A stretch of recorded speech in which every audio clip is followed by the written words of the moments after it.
Bom, boa tarde a todos e todas. É um prazer estar aqui com vocês de novo. Terceira reunião do nosso Comitê de Transação Tributária e outros meios de solução de controvérsias tributárias. Já temos um bom número de participantes, agradeço a presença. Hoje nós contamos com a presença do Dr. Felipe Aguiar de Barros, que já nos acompanha aqui, procurador-chefe da Defesa da Fazenda Nacional da 5ª Região, ex-coordenador de representação judicial da Fazenda Nacional e ex-assessor secretário do secretário especial da Fazenda do Ministério da Economia. Dr. Felipe, ele teve a incumbência de participar ativamente do projeto que foi aprovado ao final do ano passado de regulamentação da transação e também da regularização fiscal no âmbito das recuperações judiciais, né, no âmbito federal. Certo. Obrigado, bem. Alô, tchau. E hoje ele vai falar um pouco sobre esse tema aqui, e obviamente também de outras questões que estejam relacionadas ao tema da transação e solução de controvérsias. Quero agradecer a presença novamente de todos e agradecer também o Tércio Chiavassa, que é meu colega e também coordena aqui a nossa comissão, o nosso Comitê de Transações Tributárias, e avisá-los de que hoje nós também vamos contar com a presença do Dr. Halley Henares, que depois de algum período aí em uma recuperação, ele vai nos dar a honra aí de participar, logo ele entra. E eu gostaria, então, sem me alongar, de passar a palavra para o Dr. Felipe, para que ele possa fazer alguns comentários sobre o tema que é objeto hoje do nosso encontro, algo em torno de 30 a 40 minutos, e depois nós vamos ter a possibilidade também de mais 40 minutos aí de debates, perguntas, enfim, é um tema que sempre gera, né, a transação tributária sempre gera aí questionamentos. Então, mais uma vez, agradeço a presença dos que já entraram e passo a palavra para o doutor. Eu vou passar a palavra primeiro, Felipe, se me permitir, doutor Felipe, para o doutor Tércio Chiavassa, para dar um alô aqui para os nossos colegas, e depois ele passa a palavra para os nossos colegas, aqui, para o colega doutor Felipe, por gentileza. Boa tarde, Eduardo, muito obrigado aí pela gentileza.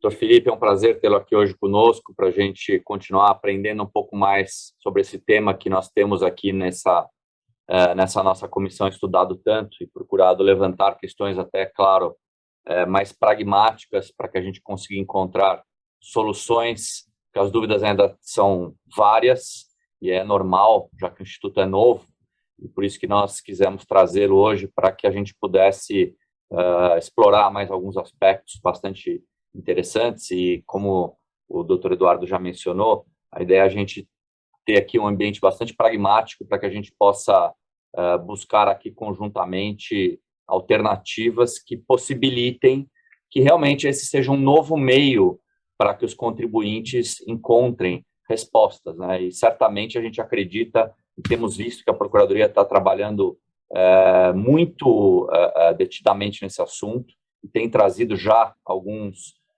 resultados, temos visto já no próprio site da Procuradoria e também com colegas procuradores que têm dividido conosco. Então, a gente acredita realmente que esse instituto vai ser bastante efetivo. Então, por favor, agradecendo já também a sua presença, te passo a palavra. Muito obrigado. Obrigado. Bom, boa tarde a todos, né? Nesse final de tarde, queria parabenizar a ABAT pela realização desse diálogo aqui, agradecer demais e, na verdade, ficar até honrado com o convite.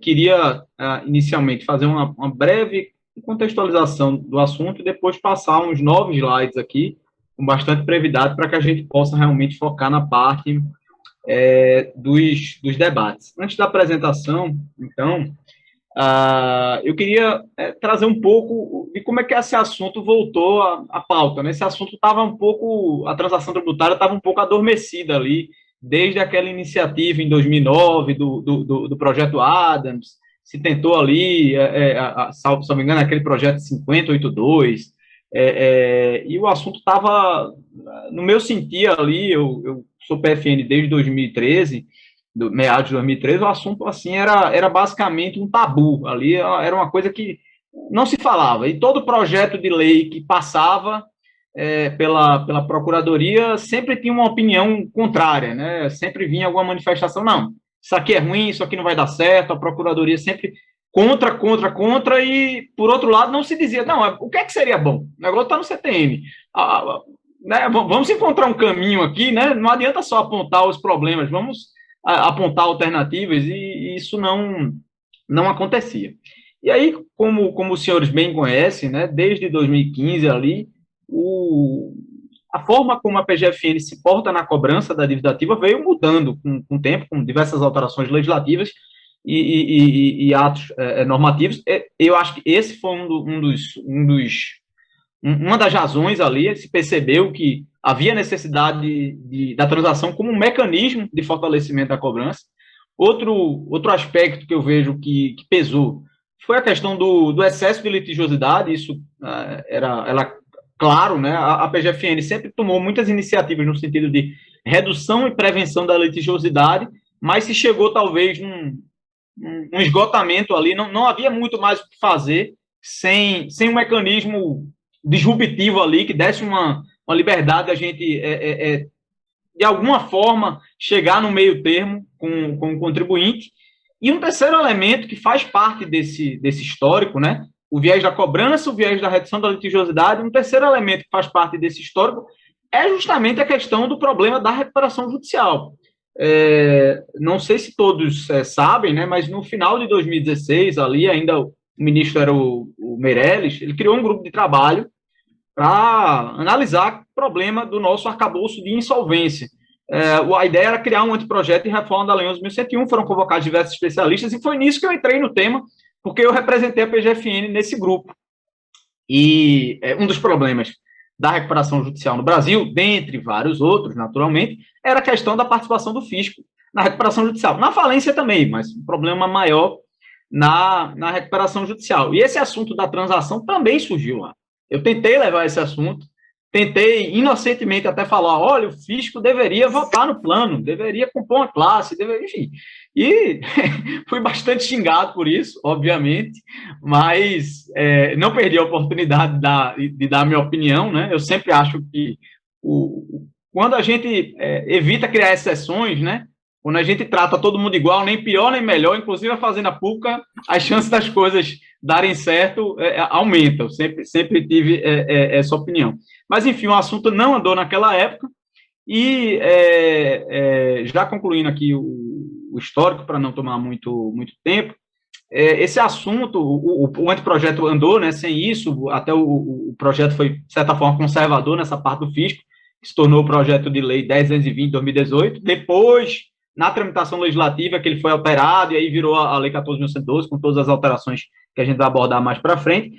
Mas essa conversa inicial ali de 2016 só veio surtir algum fruto em 2018, quando foi criado um grupo de trabalho no âmbito da PGFN. À época, eu era o coordenador geral de representação judicial, coordenei esse grupo, e a gente, então, passou a dar um passo atrás e dizer, bom, a PGFN sempre falou contra todos esses projetos de transação.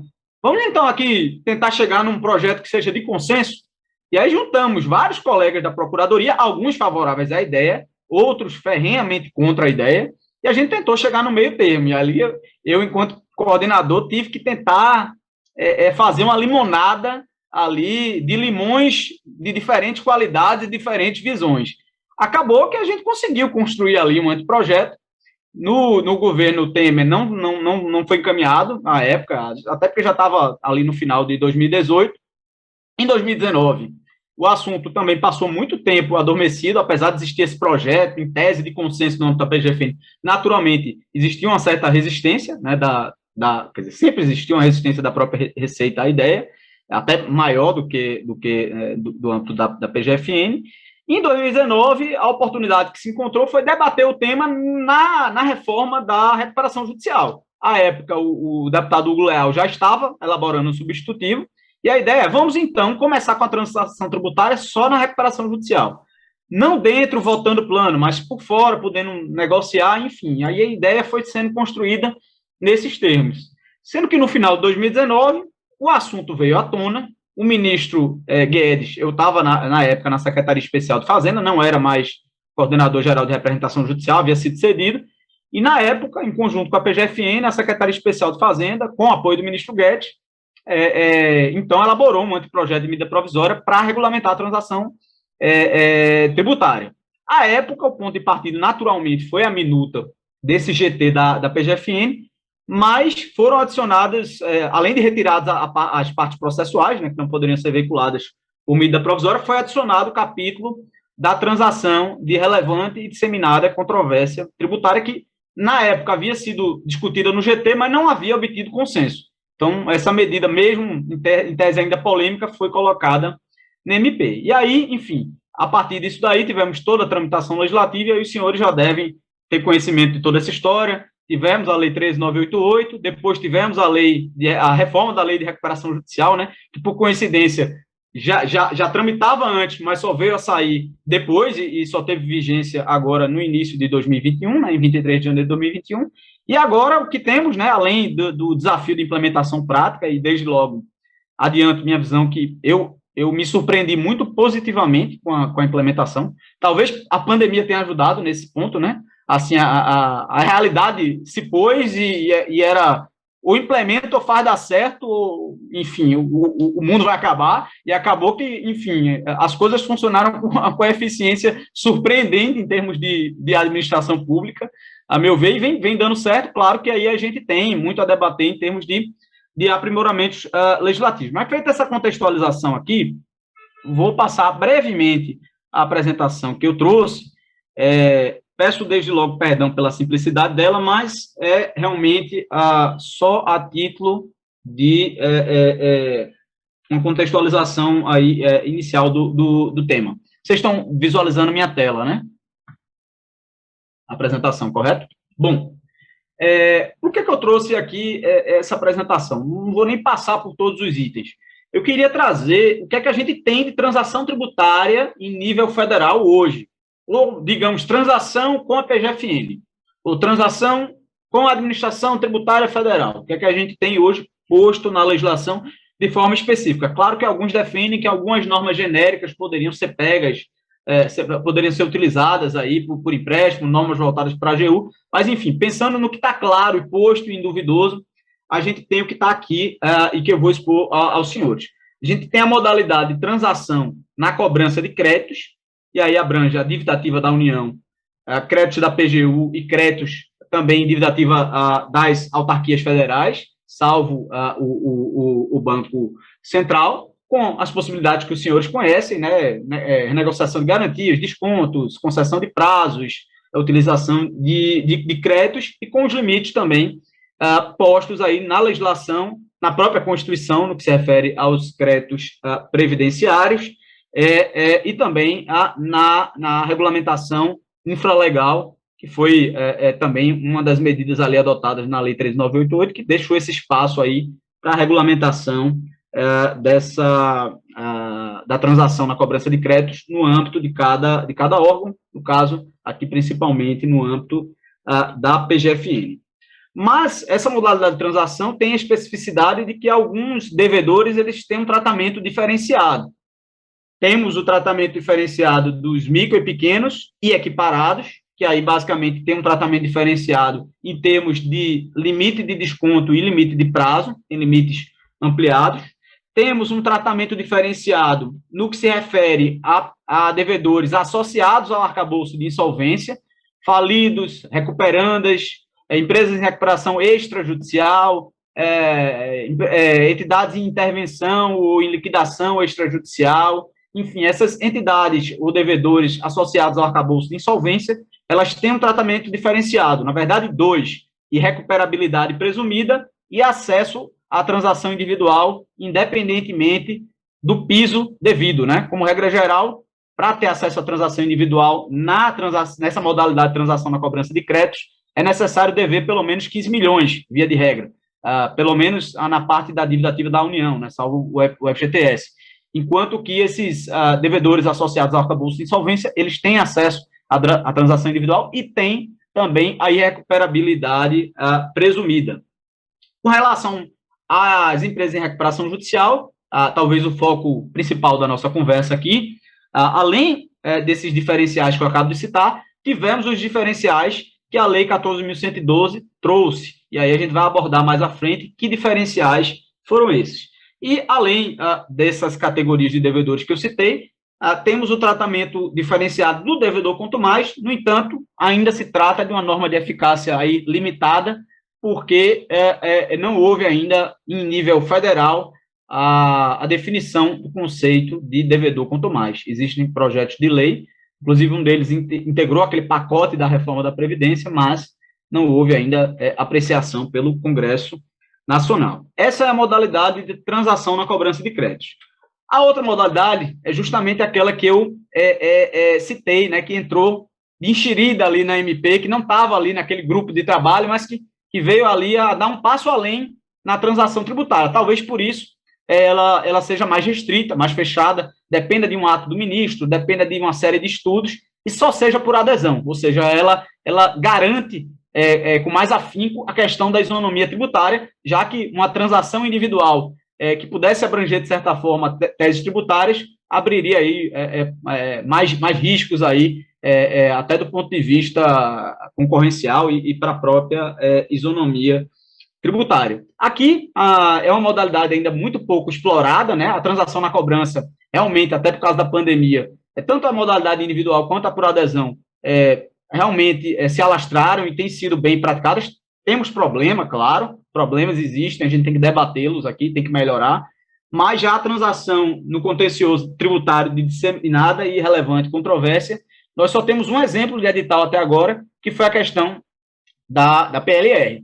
Foi um edital bem sucedido, houve um montante relevante de dívidas negociadas, a PGFN divulgou recentemente o montante, inclusive na própria Receita, essa modalidade também abrange dívidas na Receita. No entanto, aqui ainda há um espaço, né, para que a gente evolua, traga novos temas, e isso aqui a gente depende muito da sugestão, inclusive da própria ABAT e de outras entidades aí especializadas no direito tributário. A própria regulamentação da portaria do Ministro do Estado da Economia admite esse tipo de sugestão, há um rol de legitimados lá para apresentar propostas, e mesmo aquele que não é legitimado, eventualmente pode fazer chegar suas ideias, suas propostas, seus estudos, ali a quem poderia formalizar uma proposta nesse sentido.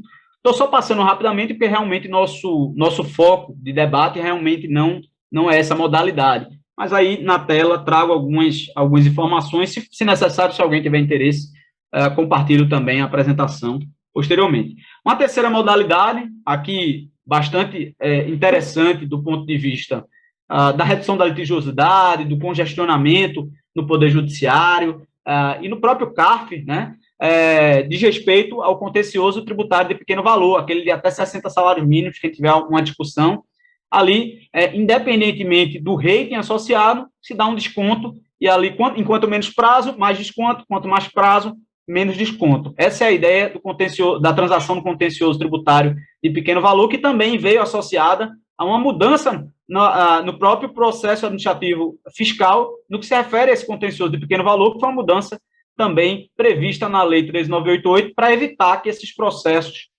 subam ao CARF.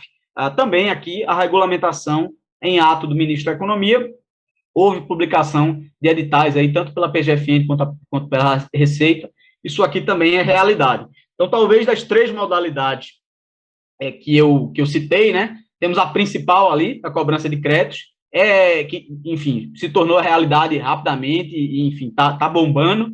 Essa daqui que, enfim, foi colocada em prática, mas talvez não seja tão visada, por abranger ali créditos de menor valor, acaba sendo focada em pessoas físicas, micro e pequenas empresas, por fim, ali a transação no contencioso de disseminada e relevante controvérsia. No entanto, temos também uma novidade deste ano, que às vezes, talvez, eu não venho acompanhando tantos eventos, não sei se isso vem sendo abordado, mas temos agora a modalidade de transação nos cumprimentos de sentença, com alteração naquela lei do Doing Business, né, da MP do ambiente de negócios, que foi convertida em lei. Na conversão em lei foram inseridas algumas alterações, dentre elas, né, essa alteração do artigo 19C da Lei 10.522, que permite que a PGFN realize acordos em sede de cumprimento de sentença. É uma norma muito genérica, vai depender, na verdade, muito de como a PGFN vai regulamentar isso. Claro que temos que ter uma preocupação com a isonomia tributária aqui, né? Talvez aqui, por envolver um cumprimento de sentença, o risco seja menor do que o que se tinha lá na transação no contencioso disseminado e relevante e controvérsia. No entanto, ainda assim, né, contribuintes em situação equivalente têm que ter um tratamento, né, uma oferta em condições similares, e essa é uma preocupação que a PGFN tem que ter ao regulamentar, e eu desconheço aí, eu acho que até onde é do meu conhecimento, essa regulamentação ainda não foi editada, até porque essa lei realmente é muito recente.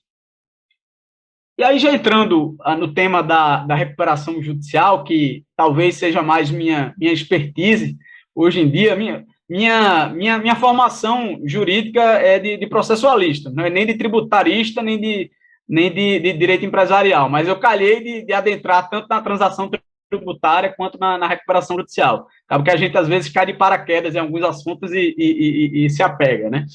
Mas, bom, a recuperação judicial, eu sempre gosto de falar do problema, né, do fisco na recuperação judicial, fazendo uma breve contextualização. Sei que já fiz uma contextualização no início da minha fala, mas agora essa é uma contextualização um pouco distinta, focada aí no problema da recuperação judicial.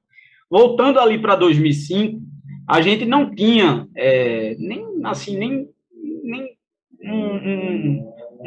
uma perspectiva de ter uma transação tributária implementada. Na verdade, no direito público em geral, os meios de autocomposição, eles eram muito tímidos, aquilo ali não era realidade.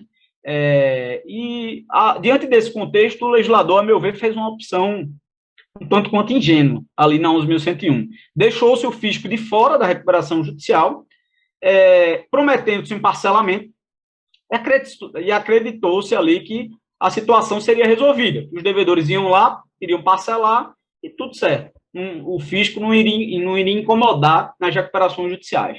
No entanto, o legislador ali esqueceu que o fisco não é o primeiro a receber na falência, e que em qualquer lugar do mundo, recuperação judicial tem que ser pensada em conjunto com a falência e em conjunto com o pré-recuperação judicial. É um sistema, né, que tem que ser visto como um todo, não dá para a gente enxergar isoladamente ali a recuperação judicial sem que ela seja vista como parte desse todo.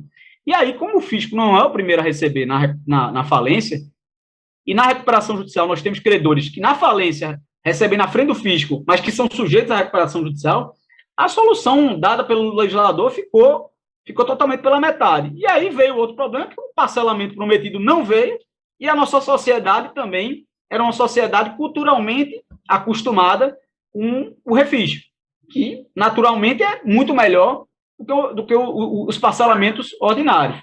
Quando esse parcelamento veio 9 anos depois em âmbito federal, ele não agradou, e a jurisprudência ali, talvez levada, né, foi forçada a tomar uma posição para corrigir um mau desenho legislativo. Ela trouxe aquelas posições de, olha, não vou exigir a certidão de regularidade fiscal, e aí, como não estava exigindo a certidão de regularidade fiscal, isso potencializou o problema do prosseguimento das execuções fiscais, vendo também que o livre prosseguimento das execuções fiscais também inviabilizar a recuperação judicial, a jurisprudência achou uma forma de dizer, olha, não se suspende a recuperação, as execuções fiscais, mas, na prática, elas vão ficar suspensas. No final das contas, foi isso que definiu o STJ. Mas essa história, todos vocês certamente conhecem, e por que eu estou trazendo esses elementos? É porque até a Lei 14.112, ou pelo menos até a Lei 13.988, a gente tinha um contexto de gigantesco perde-perde nas recuperações judiciais. Eram processos, em sua maioria, de um grande faz de conta em relação ao equacionamento do passivo fiscal. Era uma poeira que era varrida para debaixo do tapete. A verdade era essa. E digo isso mesmo em relação a devedores de boa-fé. Haviam aquelas empresas que realmente se utilizavam da recuperação judicial para realizar uma certa fraude ao quadro falimentar, empresas que já deveriam estar falidas, mas que se utilizavam do processo para dar uma maquiagem e pagar conforme a ordem que queriam. Mas não, existiam empresas que realmente tinham perspectivas de recuperação, e ainda assim optavam por não pagar nada, porque sempre vai ser melhor, num contexto de crise, não pagar nada do que pagar alguma coisa, né? Até porque, depois de 3 anos, viria um refis, se pagava uma entrada, tentava-se pagar algumas parcelas, e culturalmente era assim que a situação se desenrolava no nosso país. Quais os 2 principais efeitos, na verdade 3, que essa situação gerava? Primeiro, a empresa não se recuperava. Segundo, ela não podia deixar de estar em recuperação judicial. E o que é que acontecia? Na verdade, ainda acontece. Há recuperações judiciais muito antigas que ficam sendo postergadas, porque no dia que acabar a recuperação judicial cai essa blindagem. E um terceiro efeito é um estoque de dívida ativa da União gigantesco, muito volumoso, que está aí na tela, em valores de julho de 2021, quase 180 bilhões devidos por empresas em recuperação judicial. Claro que esse é um montante que varia mês a mês, depende de quem entra em recuperação, quem sai, mas é um valor maior até do que o estoque das falidas, né? E com um percentual de regularidade baixo.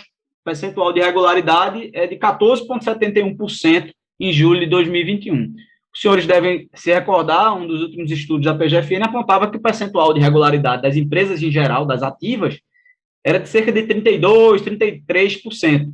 Então, as empresas de recuperação judicial aqui estão abaixo da metade, né? Enquanto que, pela lei, elas teriam que estar com 100%, né, de regularidade ou próximo disso, pelo menos no momento da concessão da recuperação judicial. A boa notícia é que esse índice de regularidade ele vem melhorando, né? Ele só faz subir desde o início do ano, já melhorou aí uns 3 pontos percentuais. Então, isso é indicativo de que a transação vem sendo um mecanismo efetivo aí para boa parte desses casos. Os senhores devem visualizar isso até pelas notícias compartilhadas.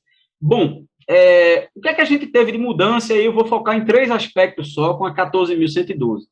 Além da própria transação, né? Foram uma série de medidas tributárias adotadas na Lei 14.112, mas eu vou focar nesses 3 aspectos, e aí, sem prejuízo disso, a gente aborda no debate outros pontos. Eu sei que o próprio Eduardo já antecipou aí uma questão mais essencialmente tributária para a gente discutir depois. Em termos de parcelamento, né? E aí a diferença do parcelamento para a transação. Parcelamento, todo mundo que se enquadrar naquelas condições tem direito subjetivo. Já a transação não, vai depender, no caso da transação por adesão, vai funcionar de forma similar ao parcelamento, sendo que as condições definidas pela PGFN no edital. Já na transação individual, prevalece ali aquela discricionariedade, obedecido, né, claro, todo o regramento da Lei 13.988, que prevê uma publicidade dos termos de adesão, para que tenha uma fiscalização pela sociedade. Mas em termos de parcelamento, né, essa oferta para todos, e que aqui, no caso, também abrange as dívidas Ela parece que é pernambucano. Exatamente, pernambucano. Talvez eu esteja indo rápido demais, né? Todo mundo me fala isso. Às vezes eu acelero, mas é porque para dar tempo mesmo da gente abordar aí toda a questão e ter o tempo do debate. Mas, bom, o parcelamento, né? A gente tem um parcelamento em 84 meses, com um questionamento sobre uma cláusula de renunciar a todas as discussões, inclusive daquelas que estivessem com exigibilidade suspensa. Tinham outros benefícios, mas os 2 principais problemas, né, além dessa questão da cláusula supostamente inconstitucional, do parcelamento lá criado para as empresas de recuperação judicial desde o final de 2014, havia o problema de não ter descontos, né? A Lei 14.112, além de ampliar o número de parcelas, manteve também o escalonamento, ou seja, começa pagando um percentual menor e depois é que vai pagando mais. Permitiu o uso de prejuízo fiscal e base cálculo negativa para liquidar até 30% da dívida na Receita e resolveu esse problema da suposta inconstitucionalidade ao permitir que o devedor deixe de fora dívidas suspensas ou dívidas que mesmo estejam exigíveis caso o devedor garanta essa dívida. E aí, para essa garantia, uma alternativa interessante pode até ser a celebração do negócio jurídico processual, para aquelas empresas que não tenham condição sequer de simplesmente oferecer uma garantia integral. Temos outros elementos aqui, mas também não vou me aprofundar tanto para não tomar muito o nosso tempo, a gente poder focar nos aspectos que vocês optarem nos debates. Mas esse é o parcelamento, lembrando que isso daqui vale para os estados e municípios que não editarem a lei, parcelamento específico para as empresas de recuperação judicial. Pelo menos quanto ao prazo aqui, o artigo 155A, parágrafo 4º do CTN, ordena que seja obedecida a legislação federal em relação aos entes que silenciarem quanto ao assunto. Já a transação, né, a gente já tinha um regime da Lei 13.988, na verdade, desde a MP 899, a gente já tinha essa possibilidade ali em 2019, se tornou, claro, mais realidade na prática durante 2020, mas desde janeiro de 2021, passamos a ter outros benefícios aí para as empresas em recuperação judicial. Agora, né, mesmo não sendo micro e pequenas empresas ou equiparadas, as empresas de recuperação judicial podem ter descontos de até 120 meses, prazo de até 120 meses para pagamento. Também é possível negociar o pagamento, as parcelas escalonadas, tal como no próprio parcelamento, e desconto de até 70% da dívida consolidada, o que significa, em boa parte dos casos, a depender do perfil, da idade da dívida, da maior parte da dívida aqui daquela recuperanda, um desconto de até 100% da correção monetária dos juros, das multas e do encargo legal. Basicamente, então, em alguns casos, sobra, basicamente, o principal nominal para ser pago de forma parcelada. Claro que desde que obedecido esse limite de desconto de até 70% do valor consolidado. Como temos também muitas recuperandas com dívidas substanciais perante autarquias, agentes reguladores, o legislador também permitiu o desconto sobre o principal das multas de poder de polícia das autarquias. Mas aqui talvez o principal elemento que sempre é colocado, mas por que o fisco continua de fora da recuperação judicial? Esse modelo da Lei 14.112 vai continuar tendo o mesmo problema da legislação anterior. Claro que agora com os benefícios para a recuperanda, mas ela continua numa situação muito desconfortável, desvantajosa perante o fisco. Bom, o que é que eu digo quanto a isso? Primeiro, talvez o modelo ideal fosse o fisco dentro da recuperação judicial. Mas será que estávamos prontos para isso? Será que havia uma maturidade institucional, uma cultura de transação no âmbito da administração tributária?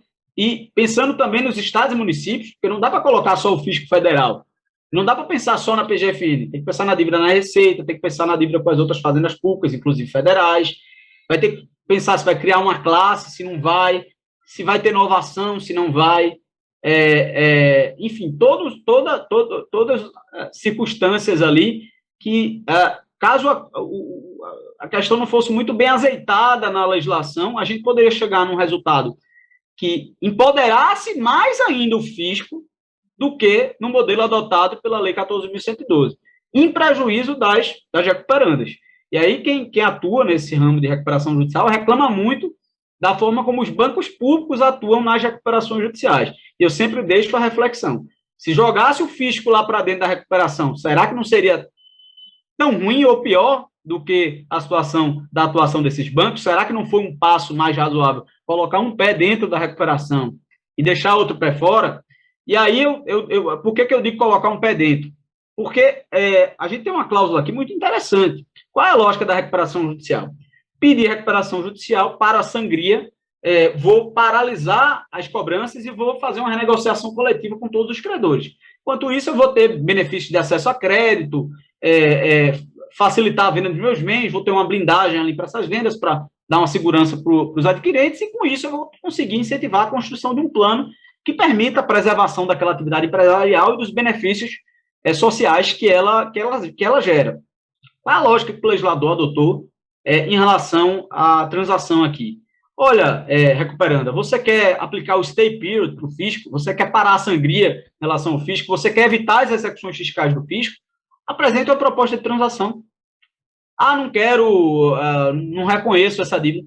Questione essa dívida, consiga uma decisão administrativa, uma liminar, ou garanta essa dívida. Faça alguma coisa que você vai conseguir parar essa execução fiscal, tal como você consegue parar as cobranças privadas sujeitas à recuperação. Não vai ser um ato que vai decorrer diretamente do deferimento do processamento da RJ, mas há um caminho.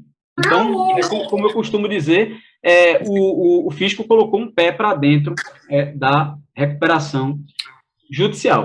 E aí, eu sempre digo, já finalizando aqui minha apresentação, último slide, Eu sempre digo que, se a gente parte da premissa que a gente tem o parcelamento, a gente tem a transação, a gente tem toda uma política de décadas, os senhores conhecem, da presidente de redução da litigiosidade, inclusive reconhecendo de ofício créditos indevidos, PRDI, situações em que a gente concorda, conseguimos eliminar no judiciário, o PGFN em regra nem recorre, porque a adesão não é preclusiva, deixa para discutir depois.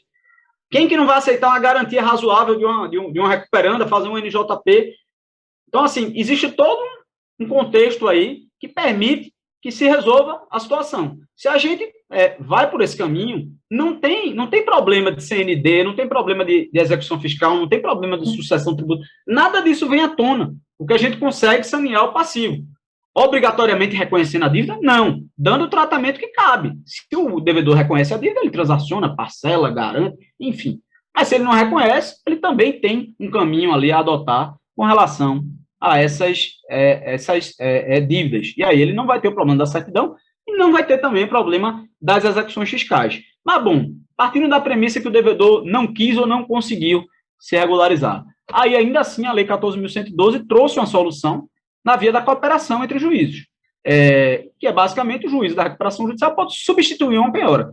Pode desfazer? Não. Por que não pode desfazer? Porque, do contrário, o fisco fica totalmente desprotegido, né? Até porque, mesmo que se exija a CND, a certidão positiva com efeito negativo, ela só vai ser exigida lá na frente, no momento da homologação do plano de recuperação judicial. Há todo um período que ficaria aí a descoberto, mesmo que se viesse a exigir a certidão. Então, por isso, há necessidade de que se dê garantias ao fisco, que é um credor, querendo ou não, extraconcursal na recuperação judicial. E até para garantir, né, que com a penhora o devedor consiga ter o status da anotação da garantia naquela dívida, ele consiga depois apresentar a certidão de regularidade fiscal. E em meio a esse contexto, vale lembrar que havia o tema 987 no STJ com comando de suspensão nacional. Isso vinha paralisando há muitos anos as execuções fiscais contra recuperandas. Na prática, antes disso, muitas delas já estavam paralisadas por decisões da segunda sessão do STJ em conflito de competência, e com a Lei 14.112, a primeira sessão do STJ desafetou o tema, entendeu que aquela controvérsia, pelo menos nos termos em que ela existia, ela não existe mais. Talvez surjam novas controvérsias, mas nos termos em que ela existia, ela não existe mais, porque o legislador endereçou totalmente o assunto, fazendo uma distribuição compartilhada de competências entre o juízo da recuperação judicial e o juízo da execução fiscal. Claro que ainda falta a segunda sessão se posicionar enquanto colegiado sobre o tema. Até agora a gente só tem manifestações monocráticas de alguns ministros e, claro, muitas delas sequer abordando o parágrafo 7º-B, ainda pensando na lógica anterior, e o que a gente aguarda em cenas do próximo capítulo são manifestações colegiadas da segunda sessão do STJ sobre o assunto, já que a primeira sessão do STJ já desafetou, em tese hoje, as execuções fiscais estão liberadas para prosseguir, salvo decisões concretas ali em conflito de competência. O que é que eu sugiro quanto a isso? Eu acho que seria um passo interessante. O CNJ vem regulamentando a cooperação prevista no CPC, e acho que o CNJ poderia dar um passo para regulamentar essa modalidade de cooperação específica, para incentivar a cooperação entre o juízo da execução fiscal e da recuperação judicial. E aí, por fim, eu sempre gosto de dizer que se nada der certo, né?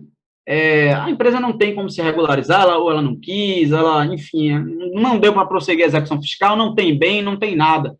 Eu sempre coloco duas coisas.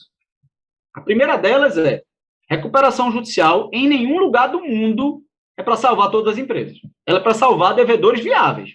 Se a empresa não quer parcelar, não quer transacionar, não questiona a dívida, não tem bem, não tem nada, não dá para ficar esperando eternamente. Às vezes, ela tem que quebrar mesmo, e na falência vai se vender, alguém vai adquirir, e paciência, alguém vai ocupar aquele espaço.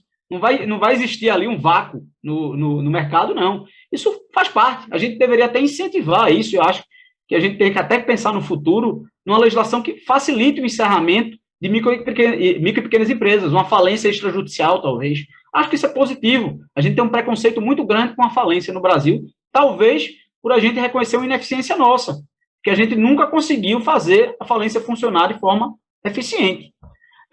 E o segundo ponto, que eu acho que é importante lembrar, é que a própria Lei 14.112 permitiu a venda integral da empresa durante a recuperação judicial, sendo suficiente que se confiram aos credores condições equivalentes a que eles teriam na falência. Ou seja, se o fisco receberia 0 na falência, ele vai receber 0 diante daquela venda integral durante a RJ.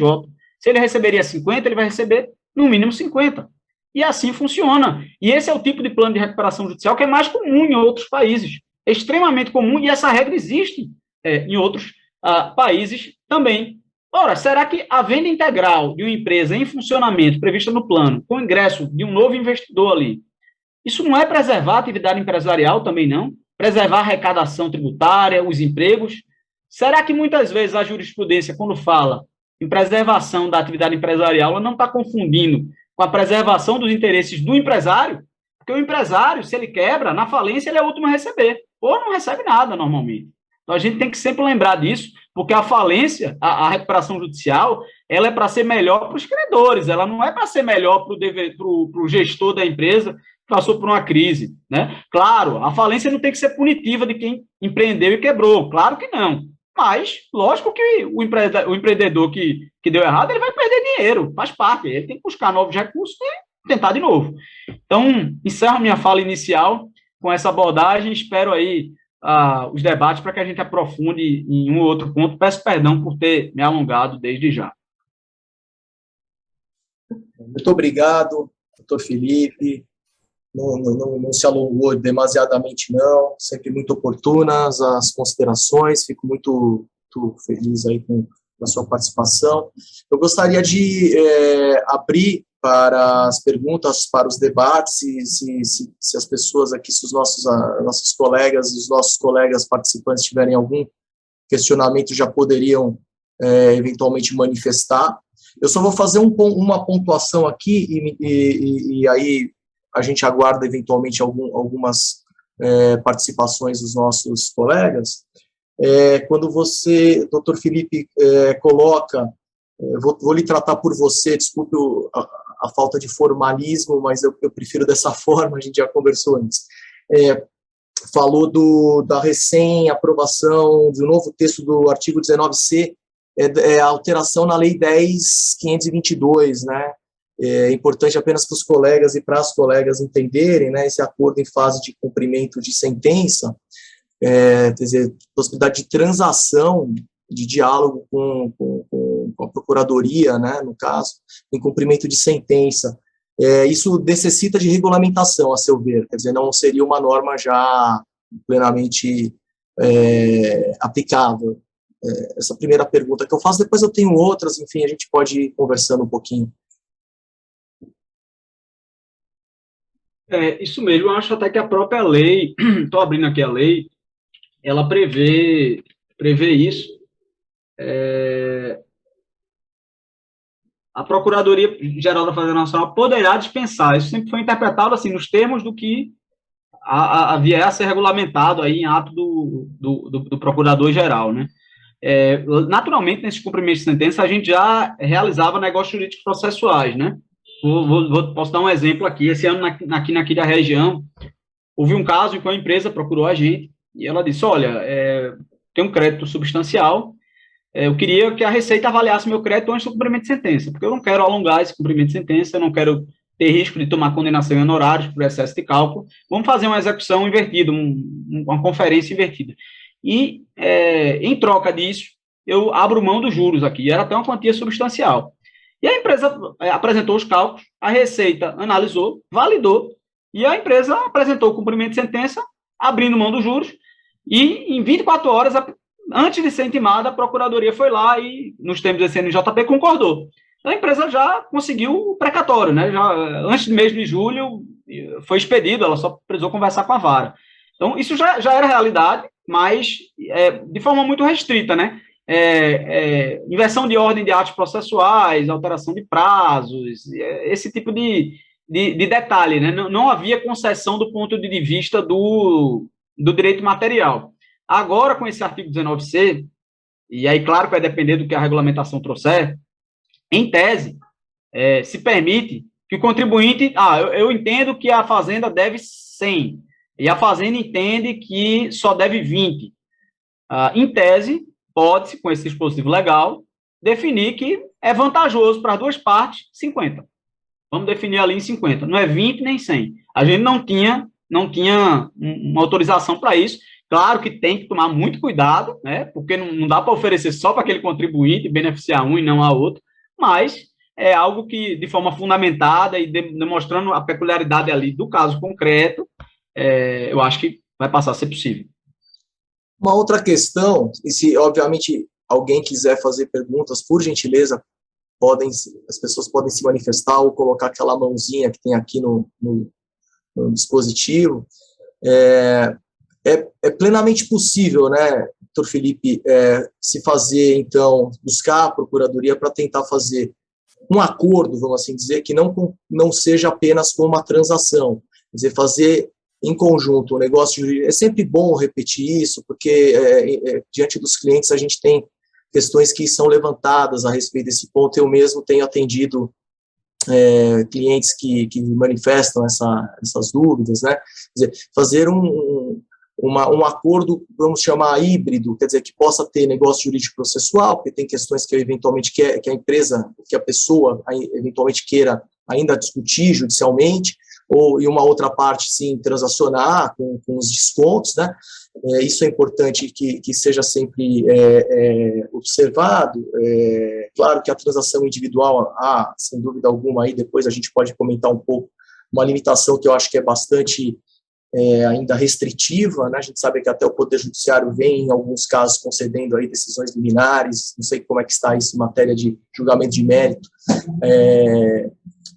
possibilitando, eventualmente, a transação individual em valores menores, mas, a princípio, eu acho que é importante ouvir um pouco sobre essa possibilidade de fazer uma transação junto com um negócio jurídico processual, quer dizer, essa possibilidade de, dentro da recuperação judicial, se tentar fazer a regularidade fiscal. Depois eu tenho mais uma pergunta, mas vou fazer essa por enquanto. Queria que, se possível, me passasse um quadro de como está isso, né, no ambiente das recuperações judiciais, se está havendo, após a edição da lei, né, no início que começou a ter vigência no começo desse ano, um bom retorno em termos de regularidade fiscal por meio das transações.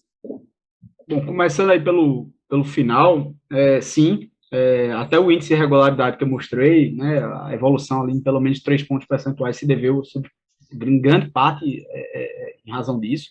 Salvo engano, de empresas de recuperação judicial já foram transacionado um estoque de mais de 15 bilhões só esse ano. Então, assim, é bastante substancial. Claro que alguns devedores, por exemplo, acho que o Grupo Abril representa uma fatia grande disso daí, mas, enfim, diversos devedores em recuperação judicial aderiram, seja a transação excepcional, seja a negociação de uma transação individual, até porque muitas vezes as empresas de recuperação judicial têm peculiaridades que uma transação por adesão não resolve, né? Elas precisam calibrar ali cada parcela, fazer um plano de pagamentos para poder ter condição de cumprir a transação, até porque elas sempre ficam com medo daquela possibilidade de convolução e falência caso descumpram, né? O que é que, a meu ver, ainda trava a questão da negociação na recuperação judicial? Acho que 3 pontos. Primeiro ponto é que a jurisprudência ainda não deu uma sinalização clara. A gente tem indicativos de TJs, mas não são todos os TJs que sinalizaram uma mudança de postura diante da Lei 14.112. O STJ ainda não deu nenhuma sinalização, exceto a primeira sessão, né, que desafetou o tema 987. Acho que falta isso, falta essa sinalização mais clara do Poder Judiciário. Outro problema que eu vejo é que existem muitas empresas de recuperação judicial que, de fato, não têm mais atividade, enfim, não tinham condição, e aquela situação ali, nem o melhor plano do mundo resolveria, talvez. Era uma situação realmente de falência, talvez, ou de venda integral. Por mais que se esforce, se tenta com criatividade chegar a uma solução, mas em algumas situações se calcula o valor da parcela e tenta se ajustar um plano de pagamento, e aí a própria empresa fala, olha, isso aqui não vou conseguir pagar, não vai dar certo, e aí, enfim, você fica sem sem solução. E o terceiro ponto, que eu acho que ainda acaba gerando insegurança, são as proposições legislativas, né? Sempre tem os rumores, não, vai sair o refis, o Senado aprovou, e aí vai poder usar prejuízo fiscal, e aí muitas dessas empresas de recuperação fiscal são do lucro real, e aí dizem, não, podendo usar prejuízo fiscal, vai cair 90% aqui, aí eu prefiro e tal, e aí fica aguardando.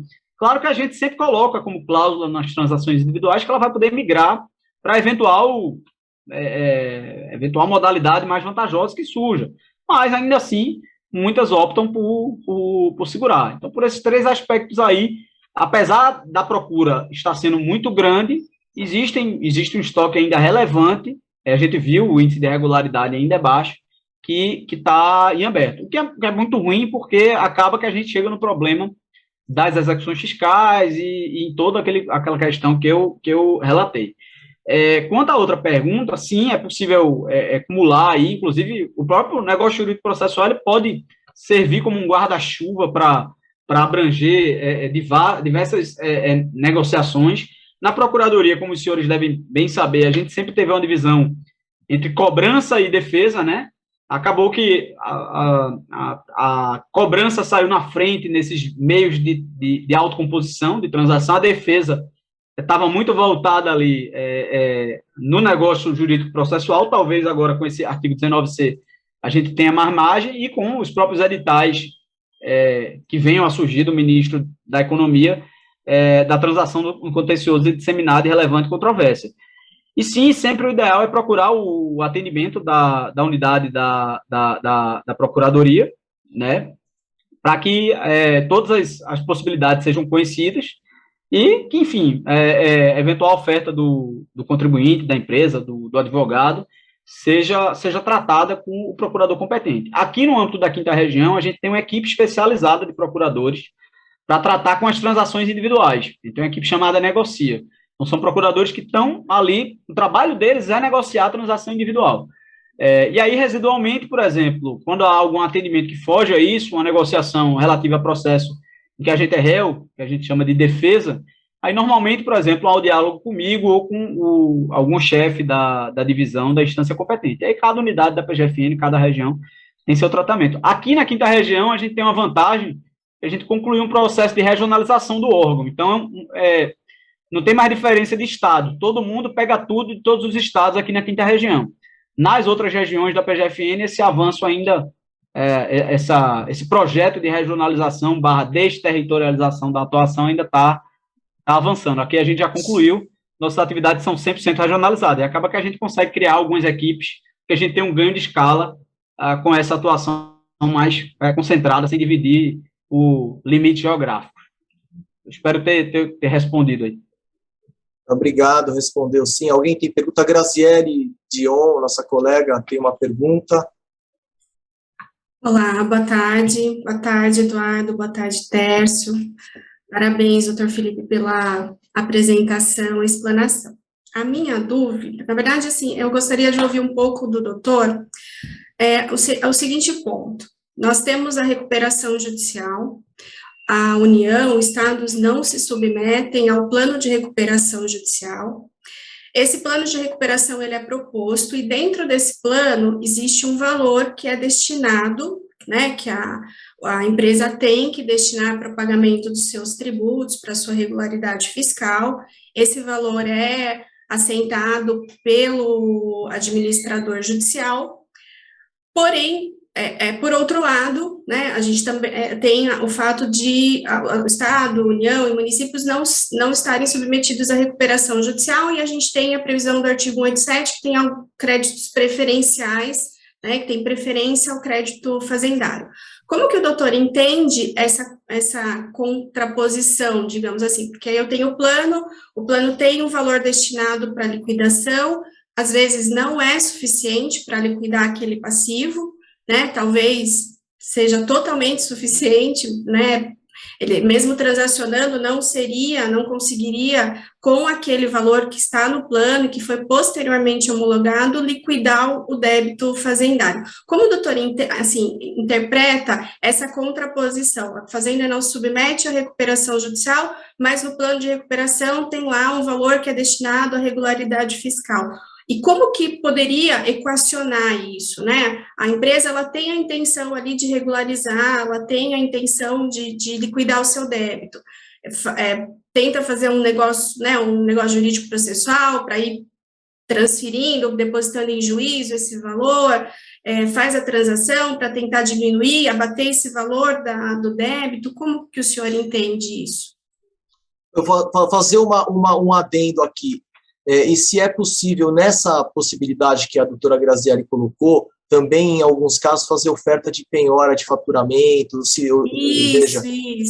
Porque, veja, eu tenho clientes aqui, desculpa me alongar a pergunta da doutora Grazielli, mas eu tenho clientes, por exemplo, eu tenho um cliente que me procurou, que ele tem uma expectativa ali num julgamento do Fundo Rural no Supremo, uma empresa que tem uma dívida muito grande. Inviável, o pagamento da empresa praticamente fica inviabilizada com um eventual julgamento contrário. Entretanto, ela gostaria de tentar ter regularidade fiscal, tentar uma recuperação judicial, ainda não tem isso proposto, e ela fala, poxa, a única forma seria, de fato, nesse caso que o Supremo Tribunal Federal ainda não definiu completamente a questão, eu faria uma penhora do meu faturamento, e aí faria uma transação com uma outra parte, quer dizer, em termos gerais, quer dizer, essas soluções híbridas, né, eu acho que é o grande caminho, e parabenizo o fato de a Quinta Região ter uma equipe especializada em transação individual, né, acho que isso tem que ser repetido nas outras regiões. Eu queria te ouvir agora um pouquinho. Com certeza, esse é o caminho, né? Claro que a gente sempre tem muita dificuldade de criar núcleos especializados, porque vai ter que tirar procurador de um lugar, e todo mundo vai receber mais processo, e aí sempre é uma luta, né? Imagino também que vocês também passem por situações aí similares, né? Ainda mais aí a gente no contexto de sem ter perspectiva de reposição, de aposentadoria, etc. e tal, mas essas coisas estão sim sendo trabalhadas. Acredito que na maioria das regiões já existe. A nossa peculiaridade aqui na Quinta Região é que ela abrange toda a região, né? Então há um grande benefício aí, porque não fica nenhuma cidade, nenhum estado de fora. Por outro lado, como você falou, acaba que aquele limite de 15 milhões, ele deixa muita gente fora, e alguns casos ali que poderiam ser negociações muito bem sucedidas, ficam de fora. Acredito, né, que a tendência seja até abaixar esse limite com o tempo, quando essas equipes conseguirem passar a ter um atendimento mais célere. Também que não adianta a gente fazer onde faz de conta, né? Baixa o limite, mas também não fica ali acumulando ao longo do tempo aquele volume de solicitação. Não é ideal, né? Se a gente se propõe a prestar um serviço novo, tem que ser de qualidade e eficiente. E também não é como se esses devedores menores estivessem de fora. Existem outras alternativas, né? Por adesão, pequeno valor, etc. e tal. Mas, enfim, entrando na pergunta da doutora Grazielli, em tese, os planos de recuperação judicial, eles não têm que prever isso, né? Essa não é a exigência expressa da legislação. A empresa, quando ela entra em recuperação judicial, com a Lei 14.112, ela passa a ter que dizer quanto ela deve ao fisco, e sempre houve previsão no artigo 53 da 11.101 de que o plano tem que demonstrar viabilidade econômica. E é óbvio que um plano, para demonstrar viabilidade econômica, ele tem que mostrar a capacidade da empresa de equacionar tanto passivo sujeito à recuperação judicial, quanto passivo não sujeito à recuperação judicial, e ainda dar conta das despesas correntes, que também envolve os tributos correntes. E aí, claro, é nesse contexto aí em que sempre existiram menções ali ao fisco nos planos. Mas eram menções muito, digamos, quase que um obter dictum, sabe? Eu já vi muito plano trazer algumas considerações quanto ao fisco, vamos parcelar. Mas a empresa não parcelou. E descumprir plano de recuperação judicial é causa de falência, né? Pergunta se algum juiz convola. Nunca convolou. Eu já vi plano de recuperação judicial prever, e tem aqui em Recife, inclusive um caso grande, não, vai ficar um depósito aqui reservado para pagar os créditos fiscais. Pergunta se tem algum dinheiro nessa conta. Foi todo esvaziado o depósito para pagar trabalhador. Então, assim, na prática, era para inglês ver essas cláusulas aí de planos. O que eu considero ideal hoje em dia, né? É que a empresa, ao invés de unilateralmente chegar lá e escrever qualquer coisa no plano, é que ela busque levar a sua realidade ao fisco, e aí desde o início do processo, se possível, para que ela construa, junto com a equipe lá de negociação, um plano crível de pagamento.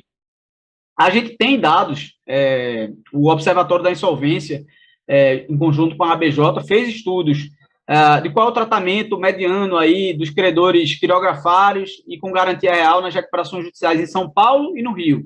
Posso até fornecer os links depois, são estudos públicos muito interessantes.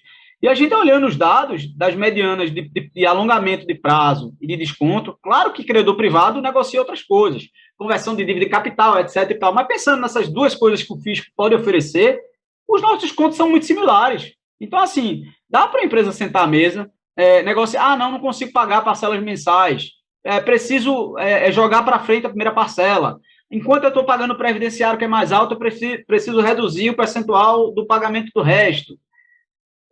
Preciso ter parcelas balão sempre que eu me comprometo a vender um imóvel a cada 6 meses. Tudo isso vem sendo feito. Quero deixar a dívida X de fora, porque essa dívida eu quero discutir. E aí, essa que eu quero discutir, eu garanto com a penhora de faturamento, ou com uma garantia de terceiro. Tudo isso é possível, inclusive, fora da recuperação judicial também. A vantagem do NJP é não ter que abrir mão do direito de discutir a dívida. Que é uma coisa importante, né? Que realmente o contribuinte, naquele direito que ele acredita, ele tem mais que lutar mesmo, até se aquilo ali for crucial para a sobrevivência da própria empresa. Então, o que eu recomendaria é isso, tentar desde o início da recuperação judicial ir buscando essa negociação, até para paralisar as execuções fiscais, não que precise fechar logo tudo, até porque não adianta você fazer um cálculo para o fisco, considerando um cenário com os credores privados, que pode ser que a empresa não consiga aprovar o plano naquela condição. Aí ela explica isso para a equipe de negociação e diz, olha, vamos tentar melhorar aqui, e aí a gente consegue fechar uma coisa que faça sentido. O ideal era que tudo fosse dentro do plano? Talvez fosse, mas não é o modelo que a gente tem hoje, pelo menos não por enquanto, né? Até porque para isso a gente teria que, além de todas aquelas medidas que eu citei na minha fala inicial, teria que ser uma lei complementar ainda por cima, o que é ainda mais complicado, diante até do interesse dos estados e municípios nessa própria questão. Só mais uma parte, então, doutor, eu fiz essa consideração porque eu tenho um cliente que está em recuperação judicial, o débito dele não é da União, o débito dele é do Estado. Então, agora nós estamos terminando de discutir todos os expurgos que tinham naquele débito, né, eventualmente cobranças indevidas, multas acima do percentual, e chega o momento da gente sentar e conversar. O grande problema é que no estado de São Paulo é muito difícil essa conversa, enquanto no âmbito da União a transação tem tido sucesso por conta dessa abertura, no âmbito do estado de São Paulo, estadual, as exigências para uma transação são enormes. E aí por isso que eu perguntei, porque nesse meu cliente, ele teve recentemente penhora de ativo financeiro. Até é engraçado, porque o juiz, que é o responsável pelo setor de execuções fiscais, determinou a penhora, aí ele falou assim, olha, eu sei que ela está em recuperação, comunique o juiz universal da recuperação que ele é o titular. Aí veio no juiz aqui que ele é o titular, tem a manifestação lá do advogado, aí vem a administradora falando, não, apesar de não ter sido penhorado bem de capital, o que foi penhorado comprometeu o pagamento da folha, comprometeu o pagamento do adiantamento, enfim, aí desbloqueia, manda desbloquear lá, e aí volta para cá. E aí o advogado lá fala assim, não, vamos fazer uma cooperação aqui na recuperação. Aí ele fala lá, não, tem que ser na execução fiscal. E é ele mesmo. E aí a gente está chegando nesse momento de tem que solucionar, porque a empresa está se recuperando, graças a Deus, ela está, e ela intenciona fazer isso. Mas eu perguntei justamente porque no âmbito estadual tem uma dificuldade muito grande em transacionar, em sentar, em dialogar, as exigências estão fora do comum, mas obrigada pelo seu esclarecimento, me ajudou bastante. Alguém tem interesse em fazer mais algum questionamento? Sebastião. Doutor Sebastião, por gentileza. Já quase. Boa noite a todos. E na sequência, doutor Ivo. Do primeiro, doutor Sebastião. Obrigado. Boa noite a todos, excelente encontro. Parabenizar o doutor Felipe pelas explanações de maneira bastante concisas, porém bastante esclarecedoras. E, doutor Felipe, o que nos falta realmente são pessoas, nós temos alguns exemplos junto à ABAT, de outros procuradores, inclusive próximo aqui do Ceará, que já tem essa mentalidade local do trabalho que o senhor desenvolve. Porém, a gente tem enorme dificuldade de, em situações de recuperação, e principalmente na condição agora, da Procuradoria se achar na condição daquele juiz de que está com o campo, com a bola e com o VAR. Então, ele que vai estabelecer agora as regras. E a gente se encontra nesse tipo de situação.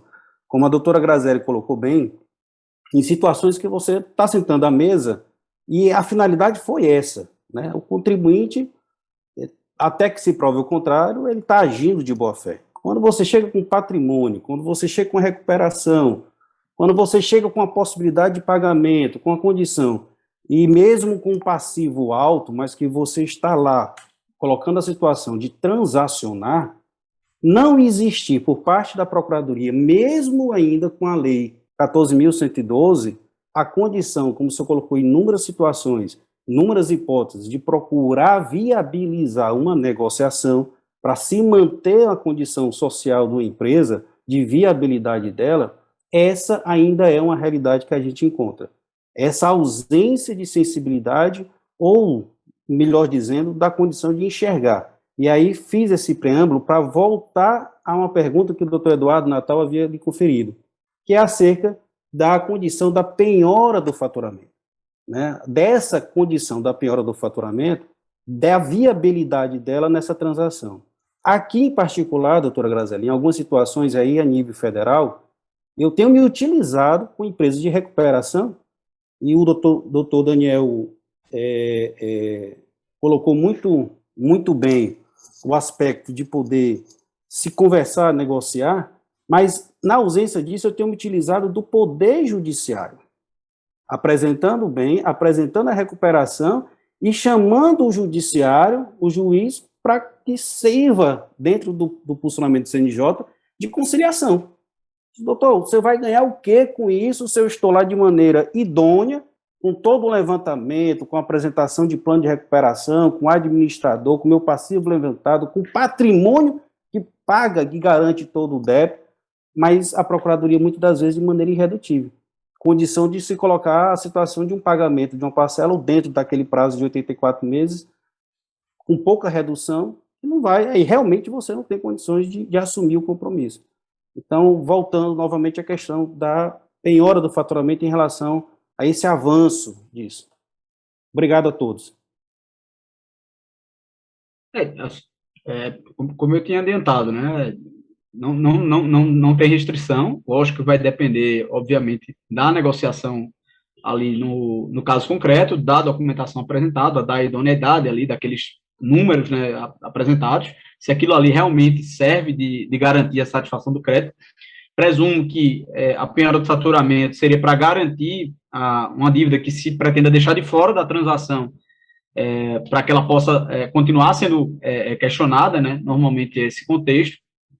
E, obviamente, o ideal é que isso seja resolvido fora dos autos, diretamente com a equipe de negociação. Realmente pelo menos não tem chegado ao meu conhecimento a problemas nesse sentido. Claro que, no âmbito da transação, a concessão de descontos e de prazos tem um limite legal, que aí é incontornável. Ele é ampliado, no caso de empresa de recuperação judicial, mas, enfim, a gente tem como torturar um pouco os números ali, fazer uma mexida nas parcelas, mas em algumas situações acaba que não tem. Se tenta fazer o máximo, mas ainda assim não passa, né? Agora, esse tipo de detalhe, não, uma outra dívida vai deixar de fora, e penhora, eu acho que isso aí é tranquilo. Muito embora, de novo, vai depender da situação concreta daquele devedor. Mas, enfim, até, Sebastião, também se quiser trocar uma ideia depois, estou à disposição aí, viu? Posso passar meu contato e, enfim, o que a gente puder contribuir, é só falar. Muito obrigado. E que você leve porque eu acho que falta mesmo qualificação para as demais procuradorias, da gente poder intensificar essa cultura, tá? Internamente, a gente sabe que é um Brasil continental, a burocracia dos nossos órgãos, mas que uma orientação nesse sentido para que pudesse disseminar isso. E eu acho que só ganharíamos todos. Obrigado. Doutor Ivo Perossi.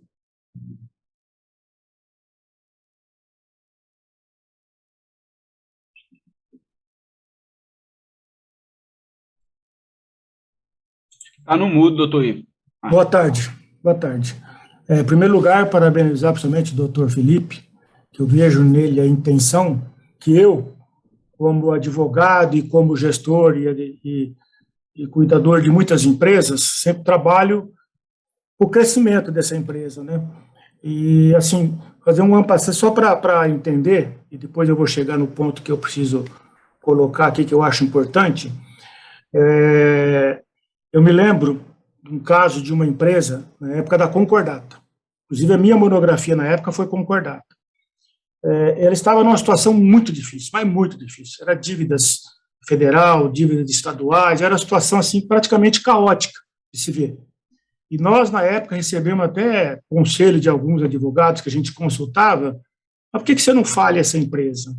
É uma empresa familiar, uma empresa que tinha um nome bom, e a gente foi lutando com isso tudo, e nesse vai e vem para fora, vai para lá, vai para cá, eu acabei tendo assim uma certa simpatia pelo o juiz que estava conduzindo esse processo, e eu fiz um convite a ele.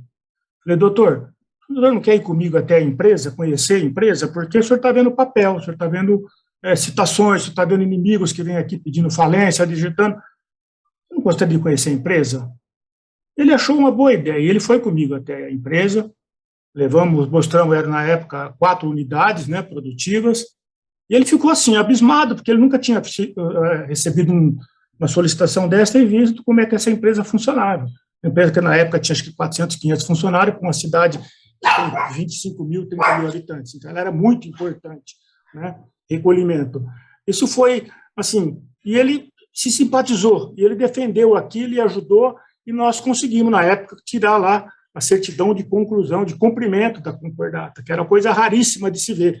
Cumpriu com todos os deveres, com aquela briga judicial, mal visto pelo banco, você tendo que estar correndo atrás de factors que te cobram uma fortuna, quer dizer, era aparentemente um quadro falimentar de verdade. Se tivesse falido, nenhum benefício traria para ninguém. Cumpriu-se com todas as dívidas. Nessa época, eu negociava pessoalmente com o procurador aqui de São José do Rio Preto, as execuções que tinha as dívidas, falava, você pode, pago essa semana, pago essas na outra. Ele foi concordando, sabe, sem levar aquilo, sem pedir falência, sem pedir nada, e nós cumprimos. Mas o que eu quero colocar hoje, inclusive, quando esse juiz de direito que fez a correção lá da minha monografia, ele falou, Ivo, toda vez que eu recebo algum pedido de falência ou algum pedido de concordata, na época era concordata, não era recuperação judicial, eu levo da sua monografia. Porque eu trabalho interno, eu vivo o dia a dia desse empresário, aquele empresário que eu sei que é um empresário de boas intenções, que construiu uma empresa e quer vivenciar.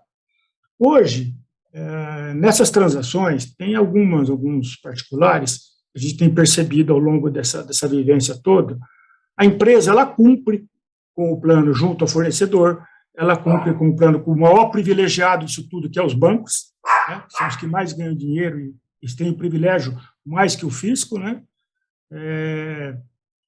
E quando fala, aí eu tenho uma situação parecida, eu tenho uma empresa que tem quase 50 anos, uma empresa que nunca havia pedido recuperação judicial, que de um problema momentâneo teve uma dificuldade, mas está cumprindo com o plano, está cumprindo direitinho, só que com o fisco ela não consegue cumprir, não com o fisco federal, mas com o fisco estadual, por conta de uma lavratura, de uma multa absurda, que a gente conseguiu derrubar mais de 12 milhões dessa multa, mas uma multa de 40, né? E a gente não conseguiu, e ao ponto de pedirem para levar. Mas essa empresa hoje, ela tem 400 funcionários, diretos. Então, isso deveria ser levado em consideração também na hora de você pensar em não determinar a quebra de uma empresa, porque ela representa muito. Hoje, 2, 3 empregos é bastante. Você imagina, vou falir uma empresa porque ela tem uma multa aplicada, a meu ver, absurda, mas eu não consegui derrubar tudo, né? A gente conseguiu fazer. E aí você decreta a falência, ou porque o Estado, né, que é como a colega falou aí, ele é mais duro nesse sentido, entende que ele tem que ter privilégio de receber esse crédito os funcionários estão pagos, os funcionários estão recebendo salário, estão enfrentando suas famílias. Isso não deveria ser levado em consideração também? Uma empresa que tem aí, até o porte dentro de uma cidade de aproximadamente 100, 120 mil habitantes, né? Se ela tem uma carga, na época, não da concordata, na época de sazonalidade dela, ela chegava a empregar 1.500 pessoas. Hoje, ela, nessa dificuldade, com faturamento que de 25 a 30 milhões caiu para 5, 6, ela tem 400 funcionários trabalhando e recebendo seu salário. Isso não seria importante levar em consideração, doutor? Sem dúvida. Assim, até porque multa é uma das últimas coisas a ser paga na falência, né? É um crédito subquirografário. Não faz o menor sentido o prestígio que às vezes a gente dá na cobrança da multa. Inclusive,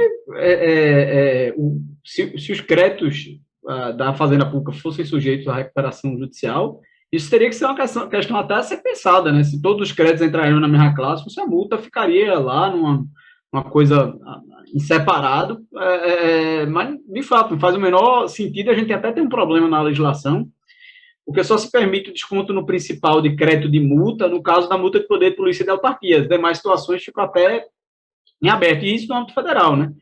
Quanto mais no âmbito dos estados. Então, não sei qual é o estado envolvido nesse caso, né? Se tem legislação de transação, mas, enfim, se não foi possível derrubar a multa e o estado não tem uma legislação de transação que permita uma condição de pagamento interessante, acaba que, às vezes, a gente está incentivando aquela prática de sempre do refis mesmo, né? De aguardar surgir uma oportunidade dessa dada pela Assembleia, e a gente sabe que na maioria dos estados, vez ou outra, aparece, com descontos significativos, né?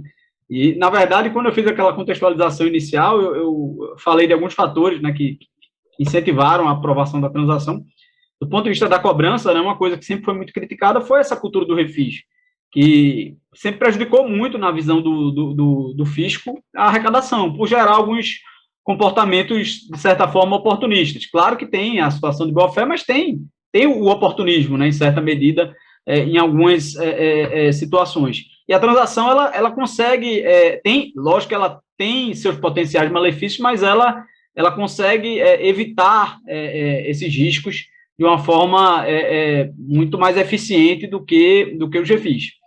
O ideal é que os entes federativos, em geral, disciplinem a transação aí o quanto antes. Eu vejo que existe um movimento nesse sentido. Sem dúvida, até complementando, né, a gente sabe que já existiam algumas leis previamente editadas em alguns estados, em alguns municípios de transação. No Rio de Janeiro é bastante elogiada a lei de transação municipal. São Paulo editou uma lei muito tímida, para não dizer uma lei ineficiente, né? Talvez seja ineficiente mesmo, isso a gente precisa aqui até o nosso grupo marcar uma próxima ou ano que vem. Esse ano ainda estou com alguns planos junto com o TES de trazer algumas outras questões para uma última reunião, mas para o ano que vem alguém da Procuradoria do Estado de São Paulo. Claro que a gente não quer, de uma certa forma, monopolizar a questão, até dos outros estados da federação, quem tiver interesse também em trazer contribuições aí, sempre bem-vindas. Em São Paulo, certamente a legislação de transação não é uma legislação que acrescente algo no sentido de estimular o contribuinte a fazer o acordo, né? Nós vamos até às 6h30, 18h30, tem mais 6 minutos. Eu não sei se alguém quer fazer, se algum colega ou alguma colega quer fazer algum questionamento, não sei se Tércio quer fazer algum comentário. Um complemento, doutor.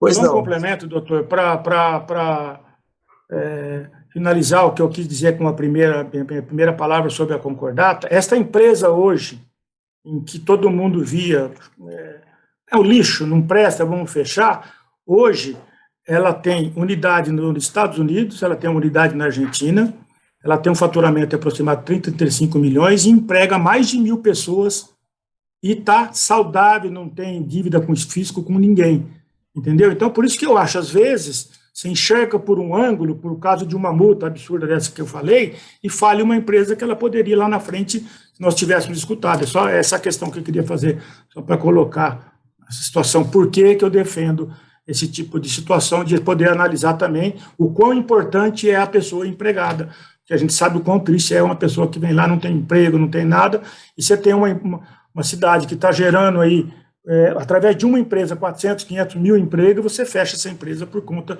de uma multa absurda que o Estado aplicou. Eduardo, posso só fazer um comentário rápido? Por gentileza. Queria primeiro agradecer ao Dr. Felipe aí pela explanação, pelos esclarecimentos, pela divisão das ideias. Eu tenho uma curiosidade aqui, Felipe, eu queria ter uma ideia, que quando a gente ouve, né, falar da transação, como você mencionou, a de PLR, né, e parece que o que eu ouvi dizer é que havia em dívidas algo muito próximo aí de 20 bi, e nessa adesão que houve uma adesão de algo próximo aí de 800 milhões, 1 bi. Quer dizer, a gente está falando de uma recuperação imediata de uns 5%, vamos pensar assim. Vocês, quando pensam no que é razoável, o que é bom, o que é ótimo, vocês pensam em algum percentual de recuperação em relação ao débito ou não necessariamente? Ou tudo que for recuperado é bem-vindo e criou uma situação de resolução do conflito que é melhor do que ficar brigando? Certamente, esse é um elemento considerado, né? Quando surgiu a regulamentação dessa modalidade de transação no contencioso disseminado de relevante controvérsia, eu não estava mais lá no órgão central, né? Eu já estava aqui na quinta região.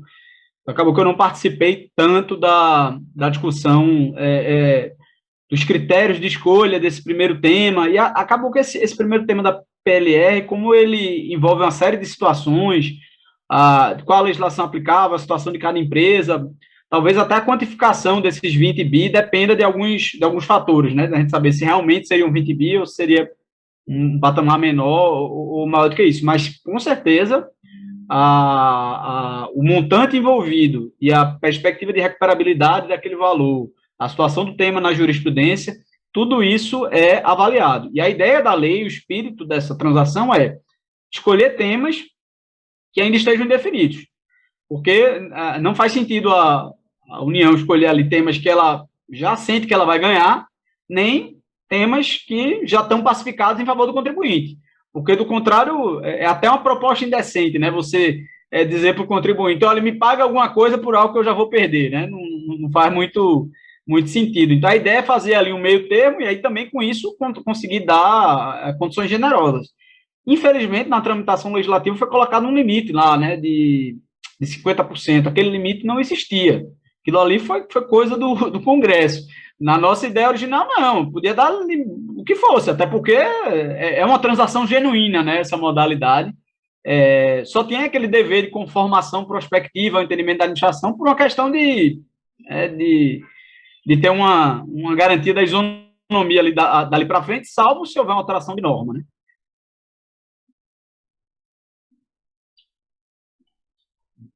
Perfeito. Bom, tem muitas questões ainda por ser debatidas, mas tem por objetivo ter uma pontualidade aqui com o nosso encontro. E o Dr. Felipe foi de grande valia sua colaboração hoje aqui com o nosso grupo. Os debates, sem dúvida, vão continuar. Eu mesmo tenho muitas perguntas aí futuramente a fazer, mas a gente deixa isso para um outro momento, para não nos alongarmos e cumprirmos exatamente o nosso cronograma. Agradeço a presença de todos os nossos associados, os colegas advogados e advogadas, procuradores, e em especial meu colega de condução do comitê, Dr. Tércio Chiavassa, e também aí de maneira também bastante especial o Dr. Felipe, por ter nos apresentado o tema, ter trabalhado de maneira tão clara e tão direta, como um estudioso, claro que é um procurador, mas é um estudioso do tema, então ele traz aí as considerações dele. A gente sabe que nem sempre a gente vai encontrar, mesmo na advocacia ou na procuradoria ou na magistratura, pessoas que possam trabalhar as questões de maneira desassombrada como ele trabalha, mas eu acho que é positivo a gente verificar que tem pessoas assim trabalhando pela melhor condução dos processos tributários, né, nesse país que tem um ambiente tão litigioso. Então, agradeço mais uma vez, muito obrigado, uma boa noite. Logo, logo teremos novas novos encontros com temas que sejam sempre muito importantes aí para o ambiente de solução de litígios tributários. Muito obrigado. Boa noite a todos.